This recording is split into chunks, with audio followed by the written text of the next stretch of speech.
नमस्कार, जय हिंद। स्वागत है मेरे साथियों एक बार फिर से रोजगार विद ओजांक के इस बेहतरीन प्लेटफॉर्म पर। तो मेरे साथी रक्षक सीरीज के इस प्रैक्टिस सेट में एक बार फिर से आप सभी का स्वागत है। तो मेरे साथी जो भी रेलवे, एसएससी या जीडी अन्य जो परीक्षाएं हैं उनकी जो तैयारी कर रहे हैं, उनको घबराने की आवश्यकता नहीं है, क्योंकि रक्षक सीरीज में जीएस और जीके आपका इतना स्ट्रांग हो जाता है, इतना मजबूत हो जाता है कि आप बहुत ही बेहतरीन तरीके से अपनी परीक्षा में सफलता प्राप्त कर सकते हैं। क्योंकि जीत लो हर लम्हा बीत जाने से पहले, लम्हे लौट कर नहीं आते, वक्त जो है वो लौट कर नहीं आता है। तो ये ध्यान रखना है यहाँ पर कि हमें हर उस लम्हे को जीत लेना है, क्योंकि लम्हा कभी लौट कर, यानी कि वो वक्त जो है वो लौट कर नहीं आता। याद आती हैं तो सिर्फ यादें याद आती हैं कि यार अगर उस समय हमने कुछ ऐसा कर लिया होता तो आज हमें पछताना नहीं पड़ता। तो हर एक लम्हे में जो अभी नहीं करेगा वो फिर कभी नहीं कर पाएगा। तो इसी एक जोश के साथ, इसी उमंग के साथ बढ़ते हैं हम अपने अगले स्लाइड पर, अगले क्वेश्चन पर। पहला जो क्वेश्चन होगा आज का हमारा वो क्या है कि लोकसभा के चुनाव आयुक्त की नियुक्ति, ठीक है मेरे साथी, क्या दिया हुआ है कि लोकसभा के महासचिव की नियुक्ति की जाती है। महासचिव की नियुक्ति की जाती, लोकसभा के महासचिव की नियुक्ति की जाती है, ठीक है, स्पीकर के द्वारा, स्पीकर के परामर्श से, संसदीय कार्य मंत्री द्वारा, राष्ट्रपति द्वारा, इस उद्देश्य के लिए गठित सदन की समिति द्वारा। तो क्या आंसर होगा यहाँ पर मेरे साथी? सभी लोग आंसर देते चलेंगे। यहाँ पर आंसर क्या होगा कि लोकसभा के जो महासचिव होते हैं इनकी नियुक्ति किसके द्वारा की जाती है? स्पीकर के द्वारा की जाती है। तो जो लोकसभा के स्पीकर होते हैं, लोकसभा स्पीकर, या आपने अध्यक्ष के नाम से भी सुना होगा, अध्यक्ष होते हैं जैसे ओम बिरला। अब तो खैर सरकार नहीं बनेगी तो फिर नए चुने जाएंगे या फिर वे ही चुने जाएंगे, ये तय किया जाएगा। लेकिन जैसे अभी वर्तमान समय की ही बात करें तो ओम बिरला हैं, तो स्पीकर ही जो है लोकसभा के महासचिव की नियुक्ति करते हैं, जो लोकसभा से संबंधित जो कार्य प्रणालियां हैं, कार्य हैं, उसकी देखरेख करते हैं। आगे बढ़ते हैं, आगे बढ़ते हैं कि लोकसभा 17वीं लोकसभा के अध्यक्ष कौन थे?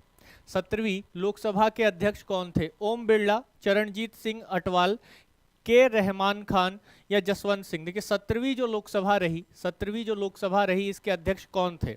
इसके अध्यक्ष कौन थे? तो इसके अध्यक्ष थे भाई ओम बिरला, ठीक है। अभी मैंने आपको बताया ओम बिरला इसके अध्यक्ष रहे हैं, ठीक है, ओम बिरला इसके अध्यक्ष रहे हैं। तो ओम बिरला जो है बीजेपी से सांसद रहे हैं, ठीक है, बीजेपी पार्टी से, भारतीय जनता पार्टी के क्या रहे हैं?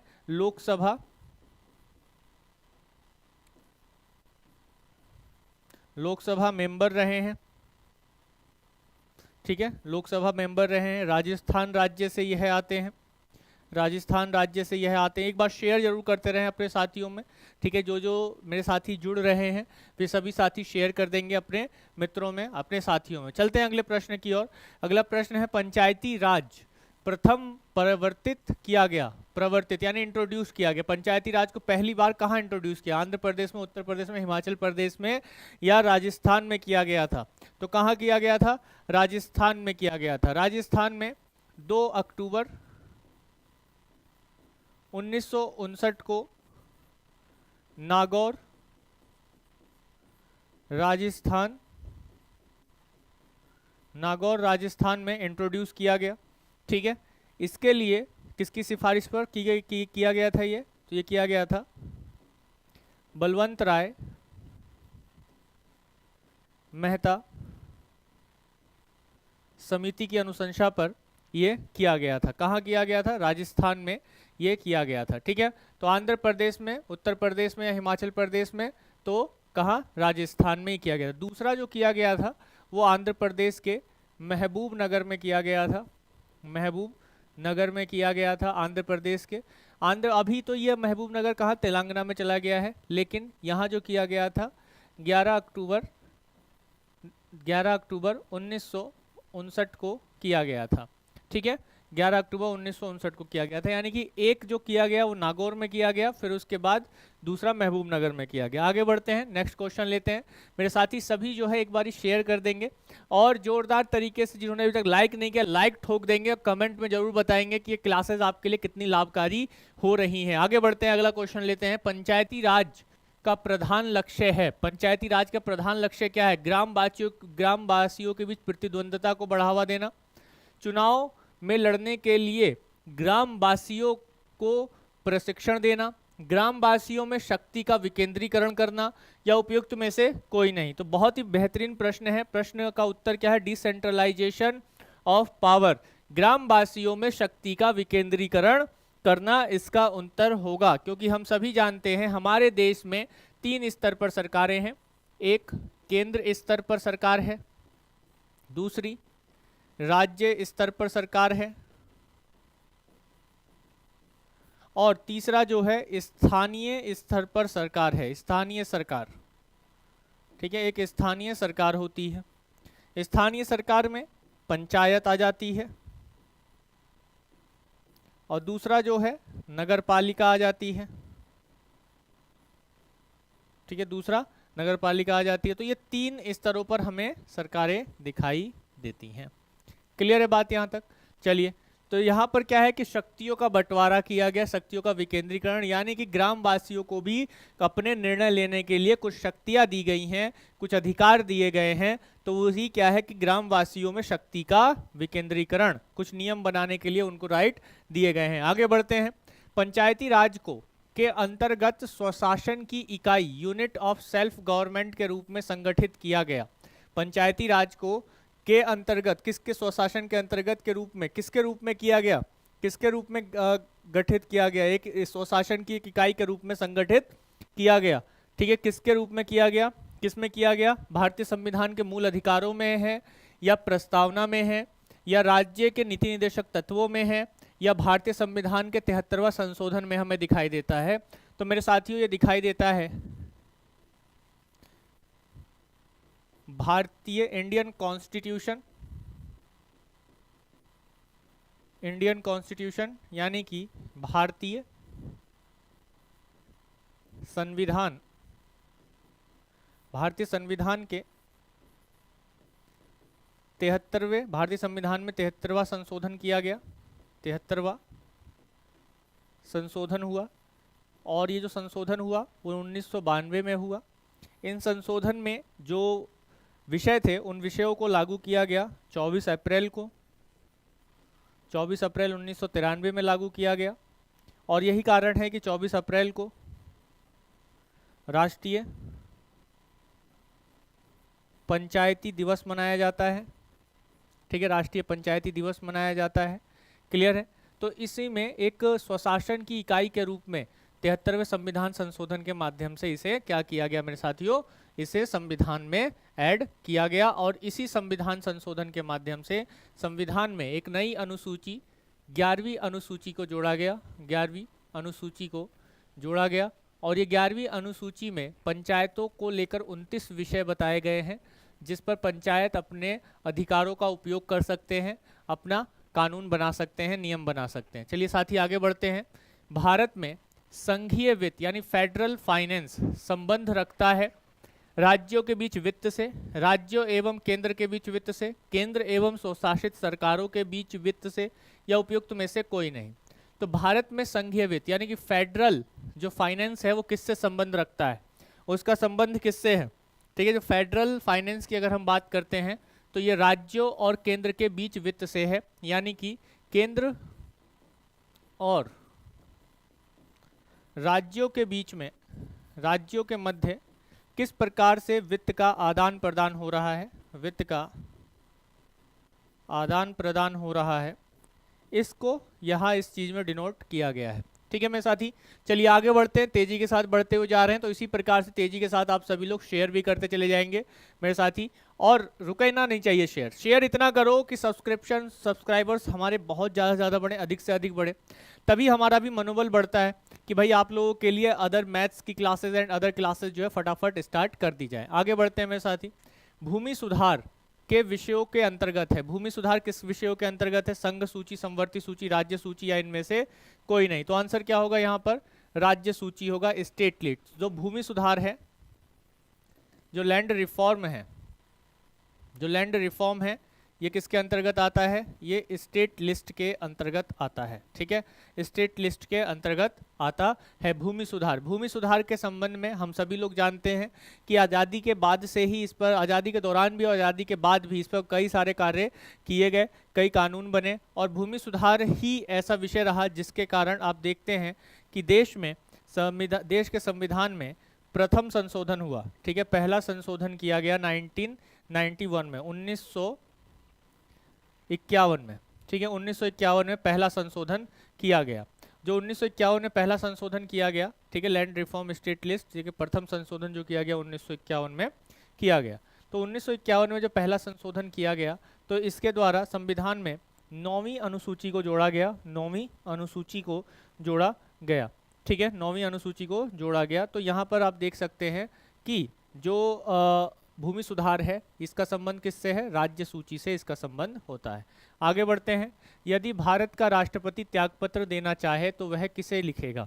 ठीक है, अगर भारत का राष्ट्रपति त्यागपत्र देना चाहता है तो वो किसे लिखेगा, प्रधानमंत्री को, उपराष्ट्रपति को, मुख्य न्यायाधीश को, या संसद को लिखेगा। किसको देगा वह अपना त्यागपत्र अगर वह देना चाहता है? तो हम सभी जानते हैं कि भाई उपराष्ट्रपति को। अगर यदि उपराष्ट्रपति को देना हो तो उपराष्ट्रपति जो है वह किसे देगा, उपराष्ट्रपति जो है वह राष्ट्रपति को देगा।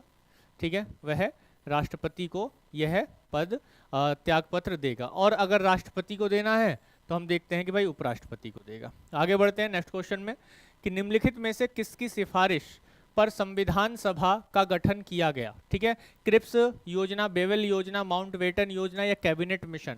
तो किसकी सिफारिश पर संविधान सभा, यानी भारत में जो संविधान सभा है मेरे साथी, ठीक है, जो संविधान सभा है, उस संविधान सभा पर का गठन किसकी सिफारिश पर हुआ। ठीक है, किसकी सिफारिश पर होता है, आंसर सभी का आ जाना चाहिए।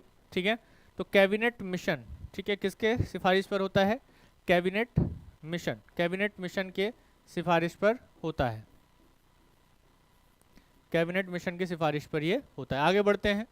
भारत के सर्वोच्च न्यायालय में न्यायाधीशों की संख्या मुख्य न्यायाधीश सहित कितनी है, 25, 28, 34, 36, 25, 28, 34, 36। तो आंसर क्या होगा यहाँ पर, अभी वर्तमान में कितनी है, अभी वर्तमान में कितनी है, तो 34 है, यानी कि 33 जो है अन्य न्यायाधीश हैं और एक जो है आपके चीफ जस्टिस है, यानी कि मुख्य न्यायाधीश हैं।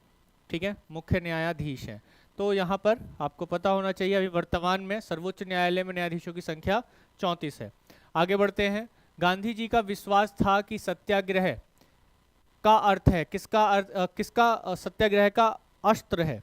ठीक है, ये हमारा क्वेश्चन बन जाता है आपका किससे, ये क्वेश्चन हमारा बन जाता है हिस्ट्री से, कि गांधी जी का विश्वास था कि सत्याग्रह का अस्त्र है। सत्याग्रह किसका अस्त्र है, निर्धन का, निर्बल का, अस्पृश्यता का, या इनमें से कोई नहीं। तो भाई इनमें से किसी का नहीं, ऐसे यहाँ नहीं आएगा। सत्याग्रह आज़ादी का अस्त्र है, ऐसा उन्होंने बोला था। तो यहाँ पे आज़ादी या स्वतंत्रता नहीं दी गई है। आगे बढ़ते हैं नेक्स्ट क्वेश्चन में कि सन 1905 में गोपाल कृष्ण गोखले ने की स्थापना की, किसकी स्थापना की, servants of the India society, Asiatic society, ब्रह्म समाज, भारत सेवक समाज।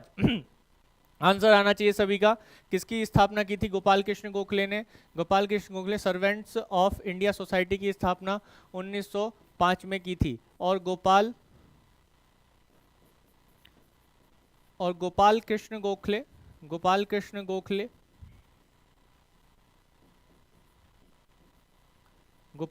गोखले जो हैं ये महात्मा गांधी के राजनीतिक गुरु भी रहे। ठीक है, जब 1915 में महात्मा गांधी भारत लौटते हैं तो गोपाल कृष्ण गोखले के नेतृत्व में ही पूरे भारत का वो भ्रमण करते हैं। चलिए आगे बढ़ते हैं नेक्स्ट क्वेश्चन। ठीक है, आगे बढ़ते हैं कि संथाल किससे जुड़े हुए थे, जनजातीय विद्रोह से, असहयोग आंदोलन से, नमक सत्याग्रह से, या नील विद्रोह से। तो संथाल किससे जुड़े हुए थे भाई, तो जनजातीय विद्रोह से जुड़े हुए थे। ठीक है, जनजातीय विद्रोह से जुड़े हुए थे संथाल विद्रोह जो था। आगे बढ़ते हैं। कांग्रेस के लिए समर्थन प्राप्त करने के लिए 1889 ईस्वी में एक समिति स्थापित की गई, निम्नलिखित में से कौन उस समिति का सभापति था? ठीक है, कांग्रेस के लिए समर्थन प्राप्त करने के लिए 1889 में एक समिति बनाई गई थी, उस समिति का सभापति कौन था? सर डब्ल्यू डेवरवर्न, मी डिग्वी, दादा भाई नौरोजी या डब्ल्यू सी बैनर्जी? क्या होगा आंसर यहाँ पर? कमेंट में जरूर बताते हुए चलें सभी लोग। आंसर क्या होगा? दादा भाई नौरोजी, इनको कहा जाता है the old man of India. क्या कहा जाता है? The old man of India इन्हें कहा जाता है। ठीक है, चलिए नेक्स्ट आगे बढ़ते हैं। 1937 के चुनावों में कांग्रेस द्वारा स्पष्ट बहुमत प्रांतों की संख्या कितनी थी? ठीक है, यानी कि 1937 में विधानसभा चुनाव करवाए गए थे देश में, जिसमें से ये क्वेश्चन पूछा जा रहा है इसमें कि कितने ऐसे राज्य थे जिसमें कांग्रेस का स्पष्ट बहुमत था। कांग्रेस का जो है वह स्पष्ट बहुमत था, स्पष्ट बहुमत था। किसमें? 3, 4, 5, 6, कितनों में था? कितने में था? तो भाई कितने में था ये? 6 प्रांतों में स्पष्ट बहुमत रहा था। आगे बढ़ते हैं। भारतीय मुसलमानों के पृथक राज्य के लिए पाकिस्तान शब्द का प्रयोग सबसे पहले निम्नलिखित में से किसने किया? यानी पाकिस्तान जो शब्द है, पाकिस्तान शब्द का को किसने गढ़ा पहली बार, यानी ये शब्द किसने इस्तेमाल किया मुसलमानों के लिए? एक अलग है। सर मोहम्मद इकबाल, आगा खां, M.A. जिन्ना, चौधरी रहमत अली और उनके मित्रों ने। तो आंसर क्या होगा यहाँ पर? चौधरी रहमत अली और उनके मित्रों ने, रहमत अली और उनके मित्रों के द्वारा पाकिस्तान शब्द का गढ़ा गया पहली बार। आगे बढ़ते हैं।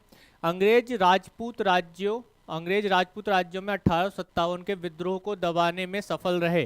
क्यों सफल रहे? ये आपको, क्योंकि स्थानीय शासकों ने क्रांतिकारियों का साथ नहीं दिया, शिक्षित मध्यम वर्ग अंग्रेजों का समर्थन कर रहे थे, छावनियों के सैनिक राजपूताना से बाहर के क्रांतिकारियों का नेतृत्व स्वीकारने को तैयार नहीं थे, समाचार पत्र क्रांतिकारियों के सही उद्देश्यों को नहीं दर्शा पाए। तो आंसर क्या होगा इसमें? आंसर क्या होगा कि भाई जो स्थानीय शासक थे ना, उन्होंने क्रांतिकारियों का साथ नहीं दिया था 1857 के विद्रोह में। तो 1857 का जो विद्रोह था, जो कि एक सिपाही विद्रोह के रूप में जाना जाता है, लेकिन मुख्य रूप से अगर आप देखेंगे तो इस विद्रोह की आग बहुत पहले से भड़कनी शुरू हो गई थी। और 1857 में जो सिपाहियों का विद्रोह हुआ, वो तो एक तुरंत होने वाला एक इफेक्ट था, एक प्रभाव था। तो उसमें आप देखेंगे कि ये सफल क्यों नहीं रहा। ठीक है, ये सफल क्यों नहीं रहा? और अंग्रेज जो है इस सिपाही विद्रोह को दबाने में सफल क्यों हो गए? क्योंकि यहाँ पर आप देखेंगे जो भी स्थानीय शासक थे, उन्होंने क्रांतिकारियों का साथ नहीं दिया। आगे बढ़ते हैं। निम्नलिखित में से किस वर्ग को सर्वप्रथम पश्चिमी सभ्यता ने प्रभावित किया? किस वर्ग को सर्वप्रथम पश्चिमी सभ्यता ने प्रभावित किया? कुलीन जमींदार ने, नवीन धनवान व्यापारी ने, शिक्षित हिंदू मध्यम वर्ग ने, या शिक्षित मुसलमान ने? ठीक है, किस वर्ग को सर्वप्रथम पश्चिमी सभ्यता ने प्रभावित किया? कुलीन जमींदार को, नवीन धनवान व्यापारी, या शिक्षित हिंदू मध्यम वर्ग, या शिक्षित मुसलमान? किसको किया? ठीक है, किसने की? किस वर्ग को सर्वप्रथम पश्चिमी सभ्यता ने, जो पश्चिमी सभ्यता आई है ना, विदेशी जो सभ्यता आई, उसको किसने प्रभावित किया यहाँ पर? ठीक है, किसने प्रभावित किया सबसे पहले? तो शिक्षित हिंदू मध्यम वर्ग जो है वेस्टर्न कल्चर से ज़्यादा प्रभावित हुए। ठीक है, शिक्षित हिंदू मध्यम वर्ग। आगे 1904 में क्रांतिकारियों की गुप्त संस्थान अभिनव भारत का संगठन किया। लाला लाजपत राय ने, कृष्ण कुमार मित्रा ने, वी डी सावरकर ने, या अजीत सिंह ने? क्या है? अभिनव भारत। और ये 1904 में काफ़ी फेमस रहा अभिनव भारत। ठीक है, तो क्या आंसर होगा मेरे साथियों यहाँ पर? क्या आंसर होगा? अभिनव भारत के लिए जाने जाते हैं, अभिनव भारत की अगर हम बात करें तो इसके लिए जाने जाते हैं वी डी सावरकर। कौन जाने जाते हैं? वी डी सावरकर ने। आगे बढ़ते हैं मेरे साथी कि मुस्लिम लीग ने मुक्ति दिवस मनाया था। मुक्ति दिवस कब मनाया था मुस्लिम लीग ने? मुस्लिम लीग ने मुक्ति दिवस 1939 में मनाया था। ठीक है, कब मनाया था? 1939 में मनाया था। आगे बढ़ते हैं। भारतीय रिजर्व बैंक का लेखा वर्ष है, भारतीय रिजर्व बैंक का लेखा वर्ष जुलाई जून, अप्रैल मार्च, अक्टूबर सितंबर, या जनवरी दिसंबर? तो बेटा इकोनॉमी के क्वेश्चन स्टार्ट हो गए हैं। ठीक है, इकोनॉमी वाले क्वेश्चंस हैं ये, तो मेरे सभी साथी जो है बड़े ध्यान से आंसर लगाएंगे इसका।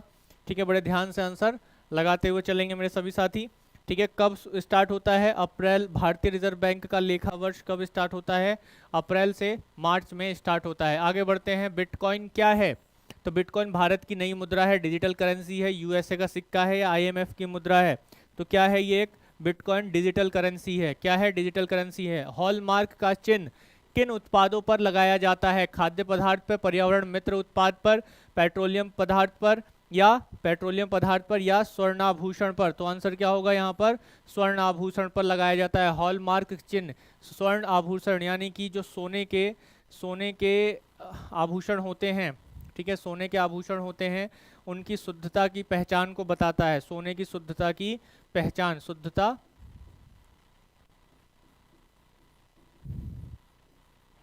शुद्धता की पहचान अगर हम देखें तो स्वर्ण आभूषणों में हमें दिखाई देता है। आगे बढ़ते हैं कि वित्त पोषण की सुविधा से वंचित छोटे व्यवसायियों को वित्तीय सहायता उपलब्ध कराने के लिए प्रधानमंत्री मुद्रा योजना का शुभारंभ किस तिथि को किया गया था? 2 अप्रैल, 4 अप्रैल, 8 अप्रैल, 2015 है सभी में या इनमें से कोई नहीं? किसको? कि भाई वित्त पोषण की सुविधा से वंचित जो छोटे व्यवसायी हैं उनकी वित्तीय सहायता के लिए प्रधानमंत्री मुद्रा योजना, ठीक है, मुद्रा योजना, इसके बारे में आप सभी ने बहुत अच्छे से पढ़ा है। तो जो मुद्रा योजना है उसका शुभारंभ किस तिथि में किया गया था? तो ये 8 अप्रैल 2015 को किया गया था। कब किया गया था? 8 अप्रैल 2015 में। 8 अप्रैल 2015 में मुद्रा योजना की शुरुआत की गई थी। तो मैं साथ ही नोट करते चलेंगे, फटाफट लेकर चल रहे हैं, आगे बढ़ते हैं। अर्थशास्त्र का वर्ष 2023 का नोबेल निम्नलिखित में से किसे प्रदान किया गया? बेन एस वर्नाक, डगलस डब्ल्यू और डायमंड, फिलिप एच डिविग और या क्लाउडिया गोल्डिन? किसको दिया गया? अर्थशास्त्र का जो नोबेल पुरस्कार है 2023 का, ये किसे प्रदान किया गया? तो ये प्रदान किया गया क्लाउडिया गोल्डिन को प्रदान किया गया। आगे बढ़ते हैं, 1 अप्रैल 2023 से शुरू की गई किस योजना के तहत महिलाएं अथवा नाबालिग लड़कियों के नाम से अभिभावक डाकघर अथवा बैंक में खाता खोल सकते हैं? इसमें न्यूनतम 1000 व अधिकतम 2 लाख रुपए जमा किए जा सकते हैं। तो कौन सी योजना है? महिला सम्मान बचत पत्र योजना, महिला संगठन में से समृद्धि की ओर, महिला मिष्टी योजना या उपयुक्त में से कोई नहीं? क्या आंसर होगा यहाँ पर मेरे साथियों? महिला सम्मान बचत पत्र योजना, ठीक है। क्या होगा? महिला सम्मान बचत पत्र योजना, जिसमें किसके लिए? महिलाएं अथवा नाबालिग लड़कियों के नाम से अभिभावक जो है डाकघर या बैंक में खाता खोल सकते हैं। इसमें न्यूनतम 1000 और अधिकतम 2 लाख रुपए जमा किए जा सकते हैं। आगे बढ़ते हैं, भारत में सकल घरेलू बचतों में किस क्षेत्र का योगदान सर्वाधिक है? सकल घरेलू यानी ग्रॉस डोमेस्टिक सेविंग्स की अगर हम बात करें तो इसमें सबसे ज़्यादा योगदान किसका है? सरकारी क्षेत्र का है, सार्वजनिक उपक्रम का है, निजी निगम क्षेत्र का है या घरेलू क्षेत्र का है? तो डोमेस्टिक जो रीजन्स हैं उनका इसमें हमें देखने के लिए मिलता है। निम्नलिखित में से कौन सी मद राज्यों के कर राजस्व की मद है? किसकी? राज्यों के कर राजस्व की मद है, ठीक है, कर राजस्व की मद है। सीमा शुल्क, भू राजस्व, धन कर या सेवा कर, ठीक है। कौन सी मद राज्यों के कर राजस्व की मद है? यानी कि राज्य जो है अब टैक्स की वसूली कर सकते हैं। इनमें से कौन सा ऐसा कर है जिसकी वसूली टैक्स करते हैं? कौन करते हैं? राज्य कर सकते हैं। तो भाई जो लैंड रेवेन्यू है, भू राजस्व है, ये राज्यों के द्वारा वसूला जाने वाला कर है। आगे बढ़ते हैं, मुद्रास्फीति में निम्नलिखित में से किसको लाभ मिल सकता है? देखिए, मुद्रास्फीति अंग्रेजी में इन्फ्लेशन कहते हैं, ठीक है। इन्फ्लेशन, आम भाषा में इसे महंगाई के रूप में जाना जा सकता है, ठीक है। किसके रूप में? महंगाई के रूप में देखा जा सकता है। और किसको लाभ मिल सकता है? तो देनदार को, लेनदार को, कर्मचारी को या सरकार को। तो यहाँ पर क्या आंसर होगा मेरे साथियों? आंसर क्या होगा यहाँ पर? जो डेटर्स होते हैं किसको लाभ मिल सकता है, ठीक है, किसको लाभ मिल सकता है? मुद्रास्फीति में निम्नलिखित में से किसको लाभ मिल सकता है, ठीक है। तो जो क्रेडिटर्स होते हैं, है ना, लेनदार जो होते हैं, उनको लाभ होता है। आगे बढ़ते हैं, निम्नलिखित में से कौन सा उपक्रम देश का सर्वप्रथम सार्वजनिक क्षेत्र उपक्रम है? यानी कि देश का सबसे पहला पब्लिक सेक्टर यूनिट है, ठीक है, पीएसयू है, यानी सार्वजनिक सरकारी है। हैवी इंजीनियरिंग है, भारत हैवी इलेक्ट्रिकल्स, भारतीय तेल निगम या दामोदर घाटी निगम? देश का सर्वप्रथम सार्वजनिक क्षेत्र उपक्रम कौन सा है? इसमें कौन सा है मेरे साथियों? तो दामोदर घाटी निगम जो है देश का पहला सार्वजनिक क्षेत्र उपक्रम है। आगे बढ़ते हैं मेरे साथियों, अगले प्रश्न की ओर आते हैं। अगला प्रश्न क्या है कि सबसे अधिक बिकने वाली प्रसिद्ध ग्रंथमाला हैरी पॉटर का लेखक या लेखिका निम्नलिखित व्यक्तियों में से कौन है?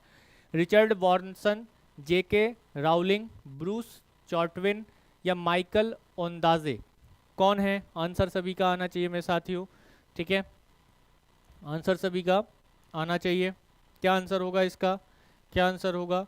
तो जेके राउलिंग हैरी पॉटर का लेखक एवं लेखिका हैं, लेखक हैं। तो आंसर क्या होगा? जेके राउलिंग, इसका क्या आंसर होगा? जेके राउलिंग। आगे बढ़ते हैं। पुस्तक एन एक्टर्स जर्नी किसकी आत्मकथा है? एन एक्टर्स जर्नी किसकी आत्मकथा है? सईद जाफरी, देव आनंद, दिलीप कुमार या अमिताभ बच्चन? पुस्तक है कौन सी? एन एक्टर्स जर्नी किसकी आत्मकथा है? एन एक्टर्स जर्नी किसकी आत्मकथा है? तो यह अमिताभ बच्चन की आत्मकथा है, ठीक है, जो अभिनेता है माननीय अमिताभ बच्चन, ठीक है, उनकी आत्मकथा है एन एक्टर्स जर्नी। आगे बढ़ते हैं। एशियन ड्रामा के लेखक कौन है? एशियन ड्रामा के लेखक थे कौन? गुन्नार मिडर्स, बस्ट्रेड रसेल, सेमुनल या अमर्त्य सेन? आंसर क्या होगा यहाँ पर? आंसर क्या होगा? गुन्नार मिडर्स। आगे बढ़ते हैं। एन इक्वल म्यूजिक के लेखक हैं, एन इक्वल म्यूजिक पुस्तक के लेखक कौन है? पंडित रविशंकर, सलमान रश्दी, पंडित भीमसेन जोशी, विक्रम सेठी? आंसर क्या होगा? फटाफट आंसर देते चलेंगे भाई सभी लोग, ठीक है।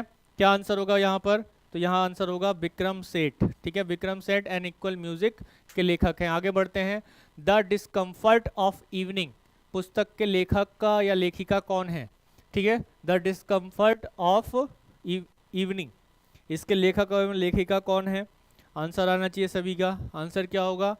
मैरियक लुकास रिजवेल्ट, ठीक है, मैरियक लुकास रिजवेल्ट। आगे बढ़ते हैं। A dance to the music of time, a dance to the music of time नामक पुस्तक के लेखक निम्नलिखित में से कौन है? तो आंसर क्या होगा यहाँ पर? झुम्पा लाहिड़ी। क्या आंसर होगा यहाँ पर? झुम्पा लाहिड़ी।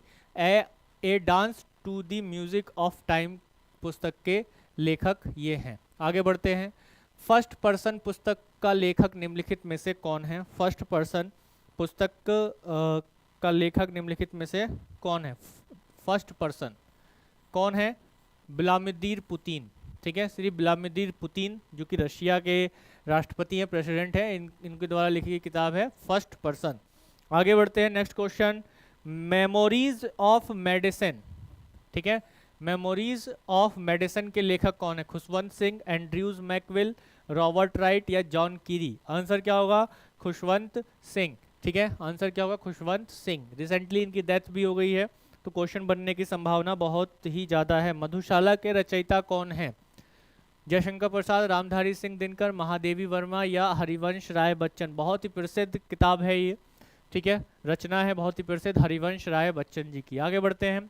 प्रसिद्ध ग्रंथ मेघदूत के रचयिता कौन है? भवभूति, कालिदास, विशाख दत्त या अमीर खुसरो? तो आंसर क्या होगा यहाँ पर मेरे साथियों? बहुत ही प्रसिद्ध है ये भी मेघदूत, तो ये किसका होगा? कालिदास का होगा, ठीक है। अभिज्ञान शकुंतलम, इसके लेखक कौन है? अभिज्ञान शकुंतलम, अभिज्ञान शकुंतलम, इसके लेखक कौन है? तो इसके लेखक भी जो है कालिदास ही है, ठीक है, कौन है? कालिदास भी ही हैं। और मेघदूत के लेखक भी कौन है? कालिदास हैं।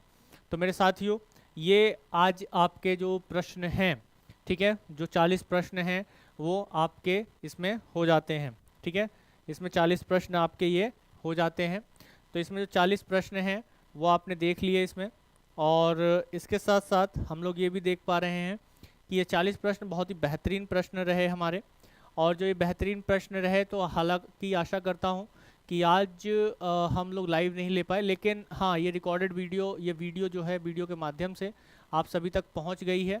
आपकी जो रक्षक सीरीज़ है वो पूरी तरह से उसी प्रकार से चल रही है जैसे चलनी चाहिए। तो जीत लो हर लम्हा बीत जाने से पहले, लौट कर यादें आती हैं वक्त नहीं। इस बात को ध्यान रखते हुए हमें आगे बढ़ना है और निरंतर जो है पढ़ते रहना है और अपनी पढ़ाई को आगे बढ़ाते चले जाना है। तो मेरे साथियों मिलते हैं अगली क्लास में, तब तक आप सभी लोग अपना ध्यान रखें, खुश रहें, मस्त रहें, पढ़ते रहें, ज़बरदस्त रहें। तो thank you very much, thank you everyone, जय हिंद।